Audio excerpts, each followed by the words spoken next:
Muy bien, hermanos, vamos a continuar entonces en este momento con la exposición sobre el tema la obra del Espíritu Santo, y a continuación vamos a tratar con la ayuda de Dios y la palabra que tenemos. Gracias a Dios por esta palabra que es tan explícita, tan amplia, tan clara, para enseñarnos y explicarnos sobre todo el tema del Espíritu Santo.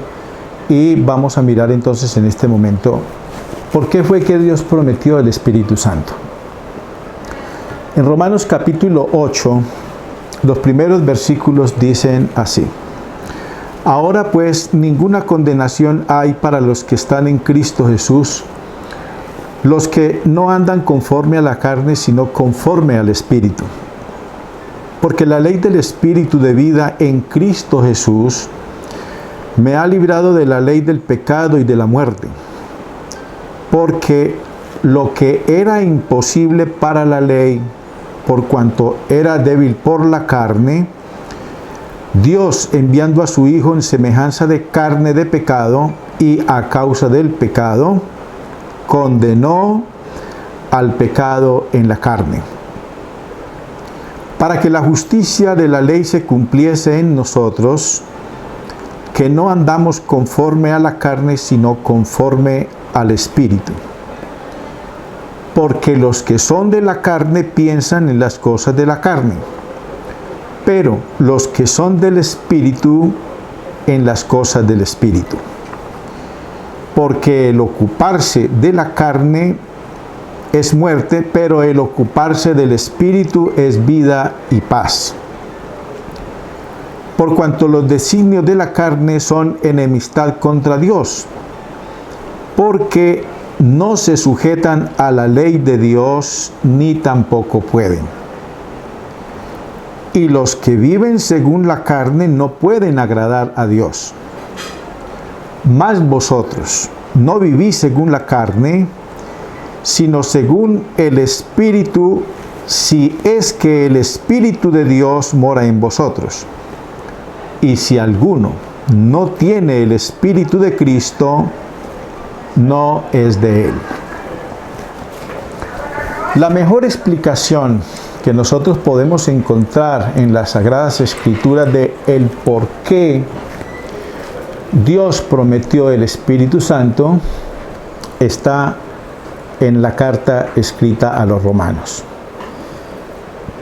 El único apóstol que nos da una explicación lo suficientemente clara y bien amplia sobre la necesidad de ser llenos del Espíritu Santo y todas las funciones que cumplen en la vida nuestra es el apóstol Pablo. Y en este capítulo 8, que es la continuación del capítulo 7, no olvidemos que la Biblia no fue escrita ni por versículos ni por capítulos. La Biblia fue escrita por temas, y más exactamente, con más precisión, las cartas apostólicas.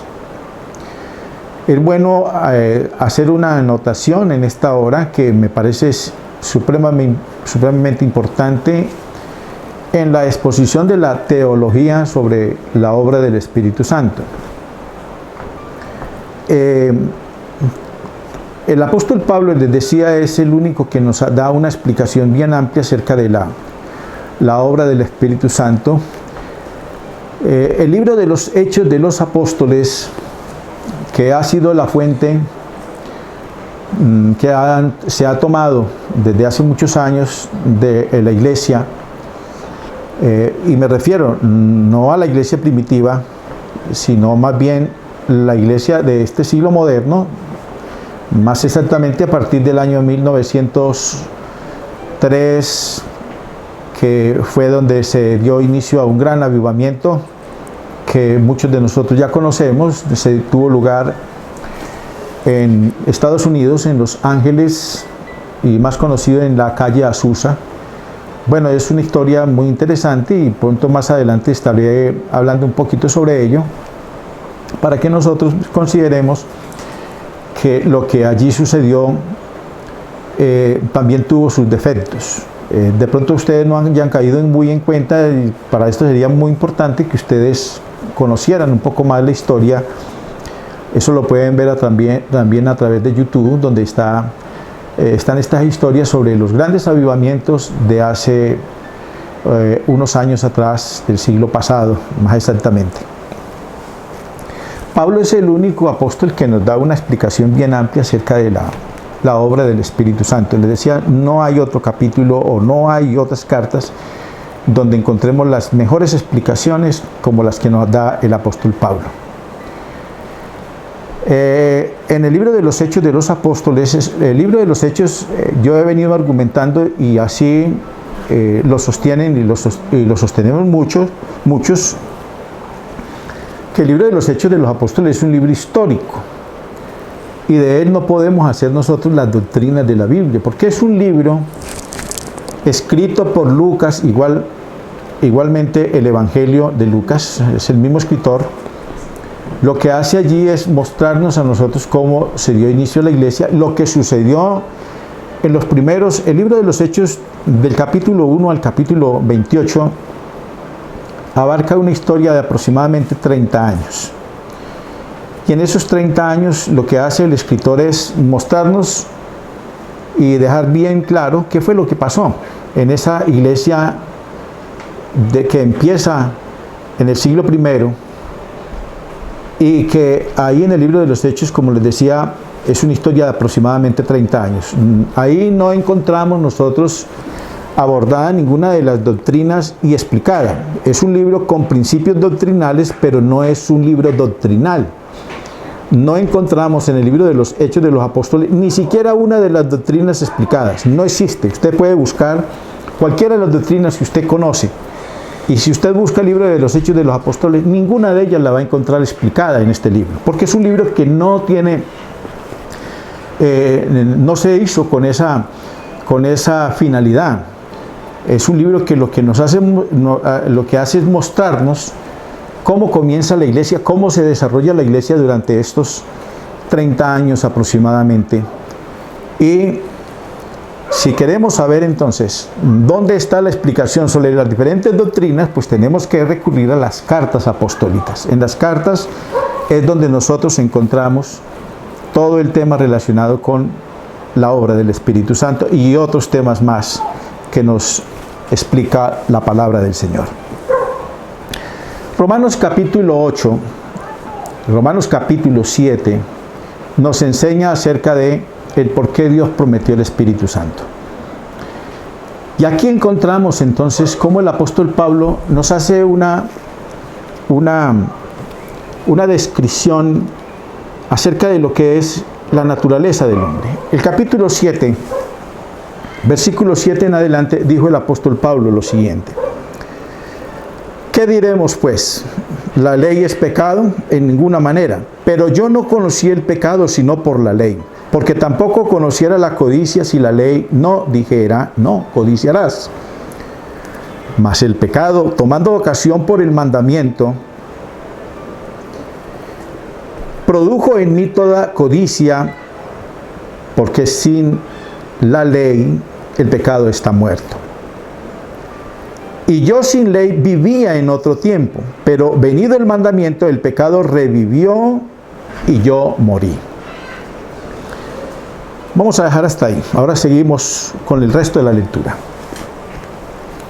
En primer lugar, el apóstol Pablo nos enseña aquí la naturaleza de la ley. ¿Con qué propósito hizo Dios la ley? ¿Con qué propósito Dios dio la ley en la antigüedad? Y más exactamente se la dio al pueblo de Israel. Los que conocemos la historia del pueblo de Israel, sabemos que la ley fue el instrumento que Dios le dio al pueblo de Israel para regir sus vidas y para corregir y para instruirlos en toda su forma de vivir. Y Pablo nos explica que el propósito de la ley era minimizar el impacto del pecado, la condición del hombre, cuando el hombre pecó, pasó a ser una condición supremamente lamentable. Y eso es lo que Pablo nos explica a partir del capítulo 3 de la misma carta a los Romanos. Las consecuencias del pecado fueron supremamente fatales, terribles. El pecado hizo un daño gravísimo en la raza humana. Fue tan grave que antes de que el hombre pecara, Dios había dado ya algunas instrucciones al hombre cuando lo puso sobre el huerto del Edén. Y Dios declaró, el día que usted desobedezca va a morir. Mira cómo dice Dios. Eso está en el libro de Génesis, capítulo 3.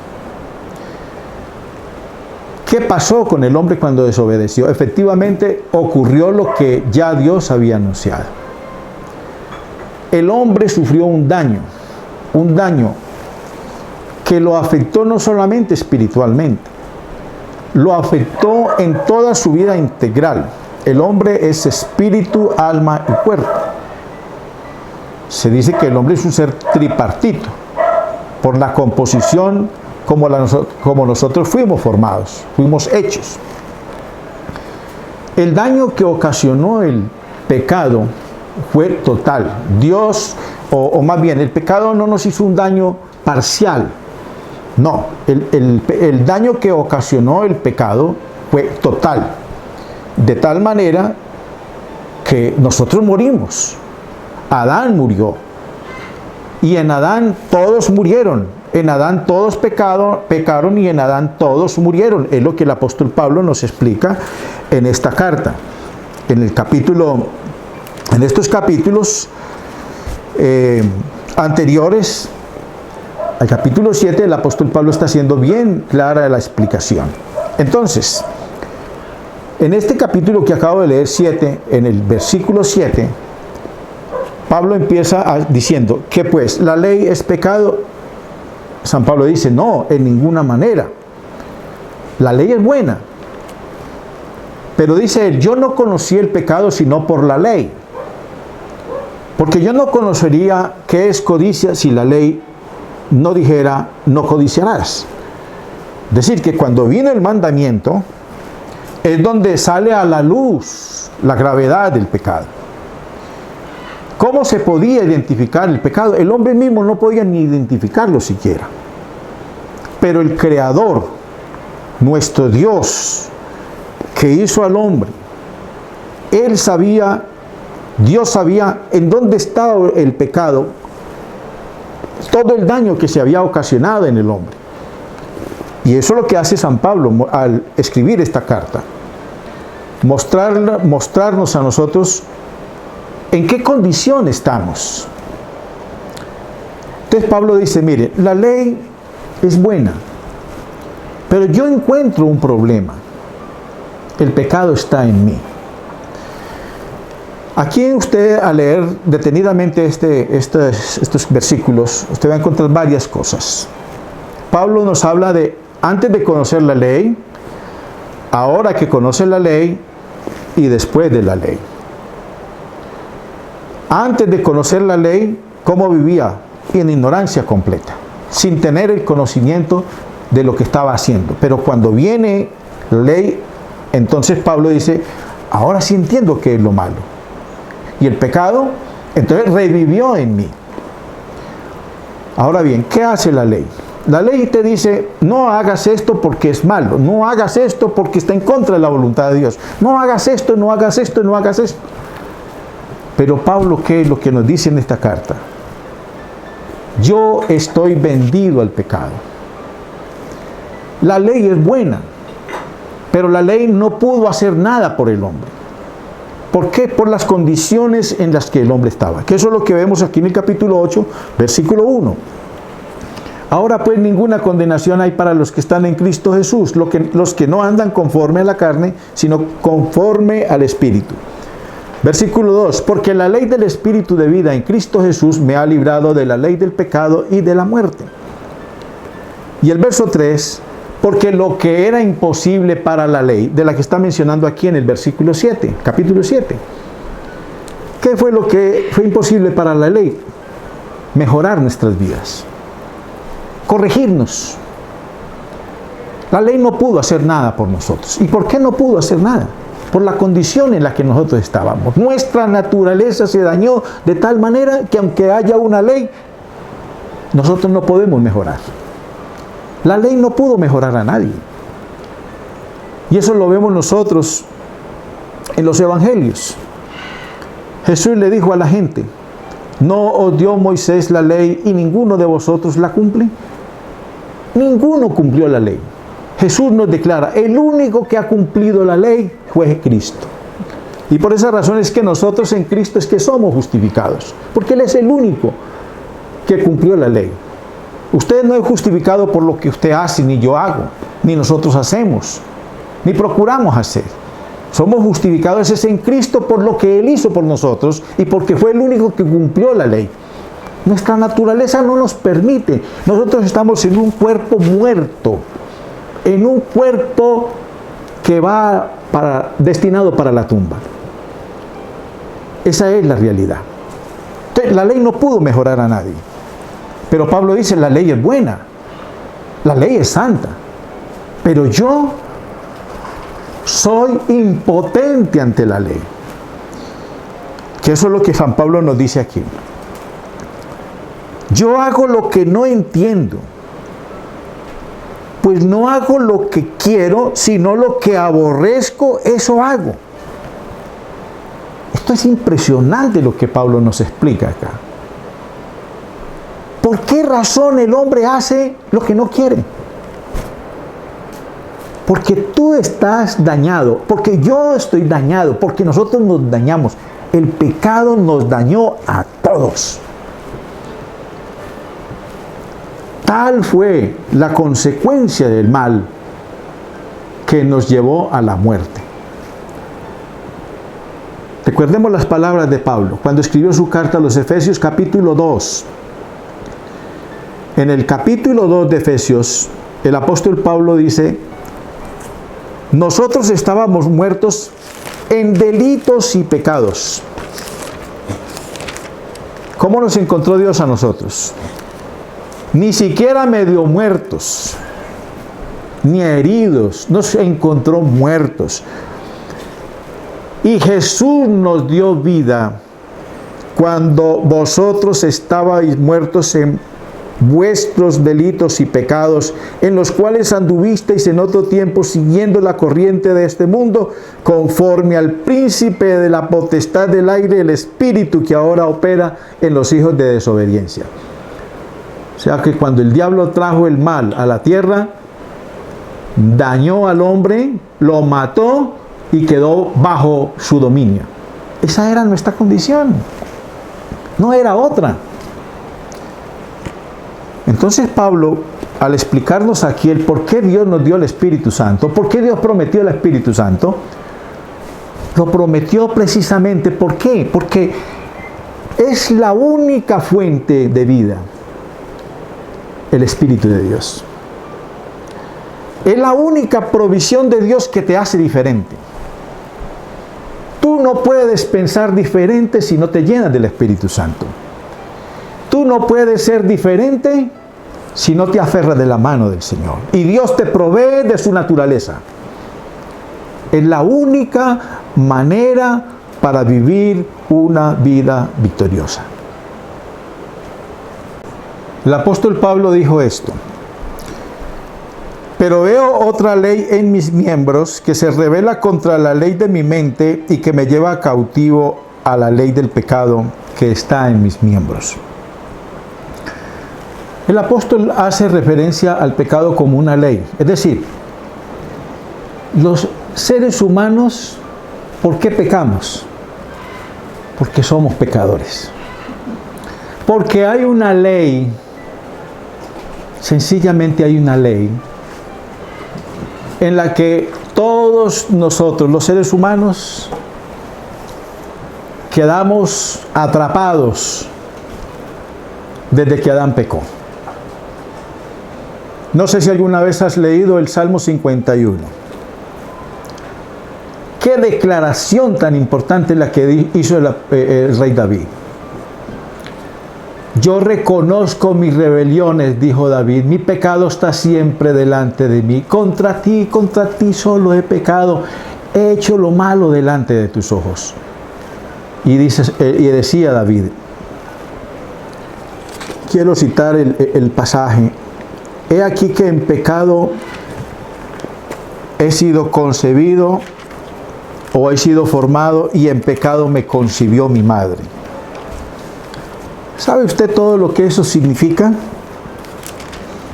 Mira, si algún capítulo nos puede dar una explicación en el Antiguo Testamento de lo que es la triste naturaleza del hombre, es este salmo. Es bien interesante. Es el testimonio de un hombre que le falló a Dios. Y un hombre que tiene que decir, he aquí en maldad he sido formado y en pecado me concibió mi madre. Es decir, el pecado viene con nosotros desde que nos engendraron. Tú no fuiste pecador cuando empezaste a hacer lo malo. Tú ya venías manchado, ya venías señalado. Tú ya estabas marcado, todos los seres humanos. A ningún ser humano hay que enseñarle a pecar. Los hombres pecan por naturaleza. Nosotros tenemos una naturaleza que se dañó. Y es una naturaleza que no tiene arreglo. No tiene arreglo. Por eso hay quienes dan unas fórmulas muy raras, muy extrañas. Y yo quisiera que ustedes pensaran en esto, porque cuando uno predica el Evangelio, les decía en una conversación anterior, las predicaciones trascienden en la vida de las personas. Y a veces nosotros creamos unas expectativas en la gente que no es verdad. A veces se le dan fórmulas a los hermanos y a la gente a quienes les predicamos el Evangelio que no es verdad, que eso no se puede sustentar bíblicamente. Si usted le predica, le enseña a alguien el Evangelio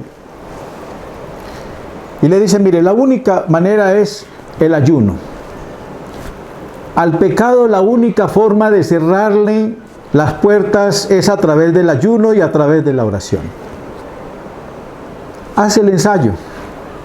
Ayuna los días que quieras. Haz todas las oraciones que quieras. Si quieres orar las 24 horas del día, hazlo. Y pregúntate a ti mismo, ¿qué sientes en tu cuerpo? Si te liberas de las tentaciones.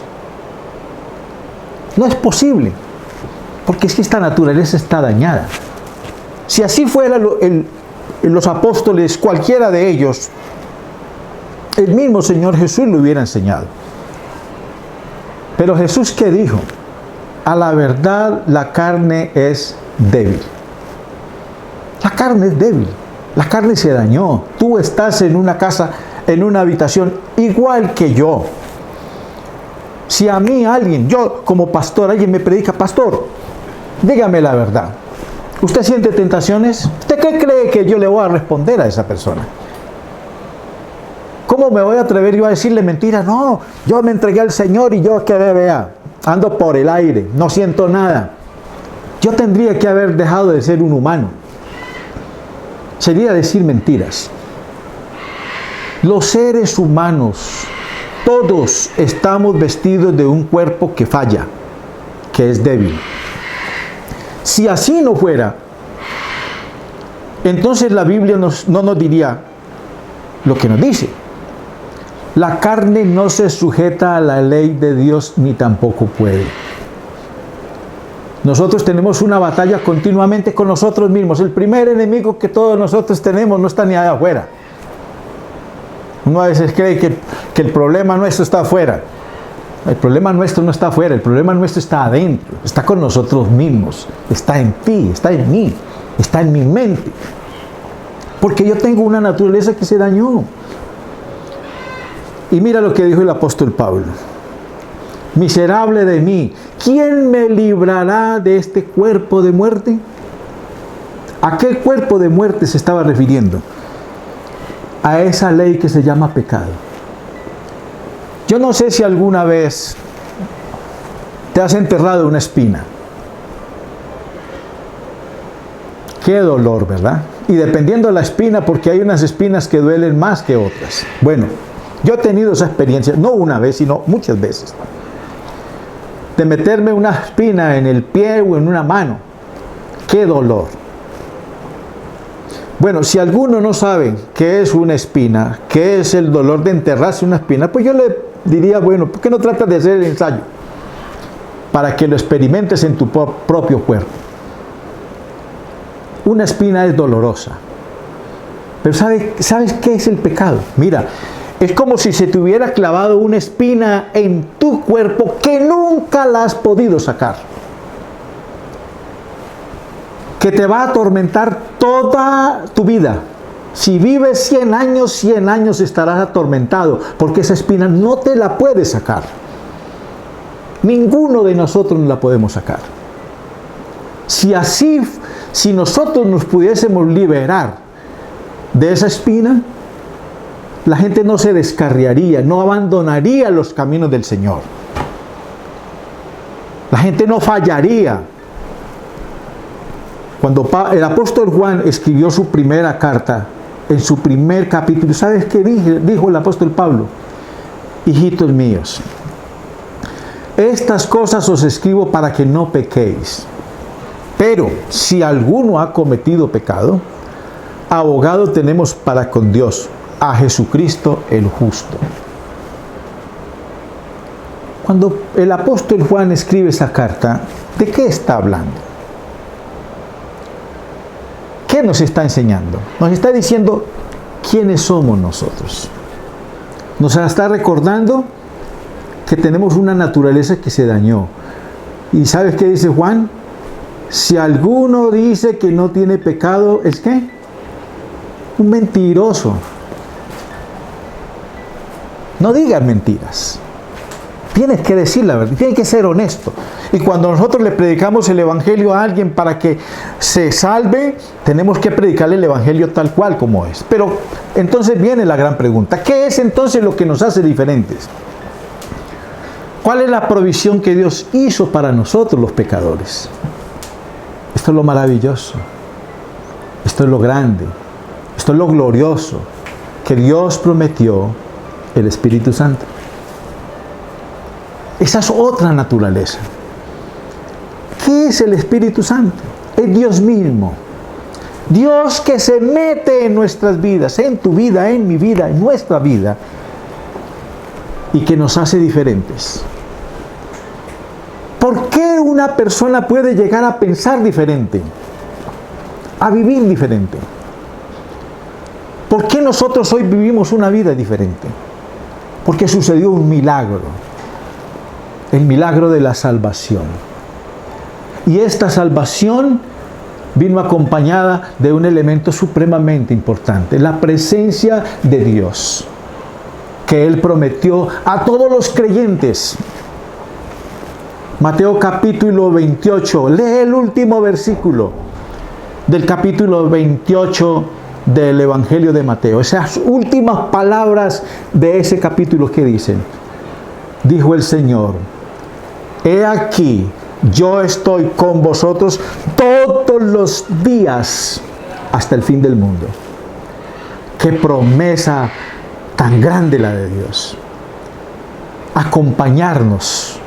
Dios se comprometió en hacernos un acompañamiento todos los días de nuestra vida. ¿Y cómo lo hace Dios? Proveyéndote del Espíritu Santo. No existe otra forma. Tú no puedes vencer, no puedes enfrentarte al problema del pecado, sino con el poder del Espíritu Santo. Por eso el Espíritu Santo, ¿cómo es presentado en la Escritura? ¿Cómo se describe el Espíritu Santo? Como el poder de Dios para salvar a todo el que cree. ¿Cómo definimos nosotros ese poder? ¿Cómo los puedes definir ese poder? Ese poder, como dijo Pablo en su carta escrita a Timoteo, segunda carta, porque Dios no nos ha dado espíritu de cobardía, sino de poder, de amor y de dominio propio. ¿Qué es lo que hace que los seres humanos sean diferentes? Por eso tenemos que predicar el Evangelio. Y por eso tenemos que hablarle a la iglesia y predicarle a la iglesia qué es el Evangelio. Hay gente que está en la iglesia y todavía no saben qué es el Evangelio. No han tenido una experiencia verdadera con el Señor. Pero en muchas ocasiones tiene que ver con el tipo de mensaje que nosotros estamos predicando. ¿Qué predicas a la iglesia? Yo no puedo entender cómo hay gente que le predica a los hermanos como si todavía no se hubieran convertido al Señor. Como si todavía Dios no los hubiera salvado. Qué lamentable ese tipo de mensaje. Yo quiero invitarles a reflexionar sobre esto. Dios te bendiga poderosamente y vamos a continuar con este tema más adelante. Yo quiero abrir un espacio a todos los que están escuchando estas enseñanzas. Puedes escribir, hacer tus comentarios. Estoy para eso. Y si quieres escribirme a mi correo, también lo puedes hacer. Voy a dar mi correo para que usted lo tenga presente. Jorney López, con J, jorneylopez@hotmail.com. Tú puedes ahí mandar tus mensajes. Si tienes inquietudes, si tienes preguntas, me las puedes enviar. Espero con la ayuda del Señor que en el transcurso de los temas que continúan se pueda dar explicación a cualquiera de las muchas inquietudes que ustedes puedan tener. Que Dios los bendiga poderosamente, es mi deseo y oración. Y bueno, continuaremos con otro tema. Yo quiero decirles lo siguiente. Cuando hay mucha información sobre un tema, a veces nosotros no alcanzamos a retener todo. Yo prefiero, he pensado así, que es preferible dar alguna enseñanza que no sea demasiado extensa, a fin de que usted pueda ir digiriendo, evaluando, interactuando con lo que usted va escuchando, tomando sus apuntes. Es mejor dedicar un poquito de más tiempo y seccionar las enseñanzas de una manera que sean más comprensibles. Yo espero que Dios me ayude. Voy a hacer uso, yo creo que en las próximas enseñanzas, de un tablero, a hacer un poquito más didáctico. Sé que eso puede ayudarnos mucho en la comprensión de este tema, que es muy interesante. Mis hermanos, mis amigos que escuchan, Dios los bendiga poderosamente. A mis compañeros de Santo Ministerio, un saludo para todos ustedes en el nombre del Señor, y espero que estas enseñanzas sean de gran bendición para todos. La paz de Cristo, hermanos.